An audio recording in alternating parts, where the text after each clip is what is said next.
বড়ই দিয়ে ইফতার করেন না কেন? আঙ্গুর লাগবে কেন? আপেল লাগবে কেন? আর কিছু নাই আমাদের দেশে। সময় বড় নিষ্ঠুর। একসময় যিনি ছিলেন ক্ষমতার শীর্ষে, যার এক ইশারায় বদলে যেত অসংখ্য মানুষের ভাগ্য, সেই সাবেক মন্ত্রী নুরুল মজিদ হুমায়ুন আজ নিঃসঙ্গ, অবহেলিত। যাদের জন্য নিজেকে উৎসর্গ করেছিলেন, যাদের পাশে দাঁড়াতে কখনো দ্বিধাবোধ করেননি, সেই আত্মীয় স্বজন আর সুবিধাভোগী নেতাকর্মীরা আজ নেই তার আশেপাশে। ক্ষমতার আলো নিভে গেলে চারপাশের ভিড়ও যেন মিলিয়ে যায়, রেখে যায় কেবল শূন্যতা আর স্মৃতির ভার। নরসিংদী ৪ আসন, মনোহরদী বেলাবো থেকে তিনি মোট ৫ বার সংসদ সদস্য নির্বাচিত হয়েছেন।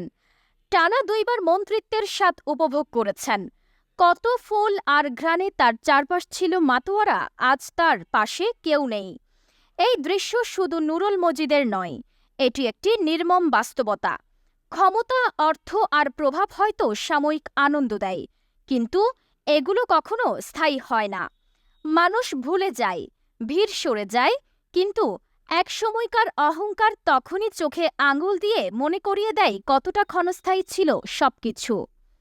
বর্তমান ও ভবিষ্যতের নেতাদের জন্য এটি বড় শিক্ষা। ক্ষমতা মানুষকে শ্রদ্ধেয় করে না, চরিত্রই করে। পদ পদবি চলে যায়, কিন্তু মানুষের ভালোবাসা থেকে যায়। তাই আজ যারা ক্ষমতার মঞ্চে রয়েছেন, তাদের মনে রাখা উচিত, নুরুল মজিদ মাহমুদ হুমায়ুনের বর্তমান অবস্থা আমাদের জন্য এক আয়না স্বরূপ, যাতে আমরা নিজেদের ভবিষ্যৎ দেখতে পারি।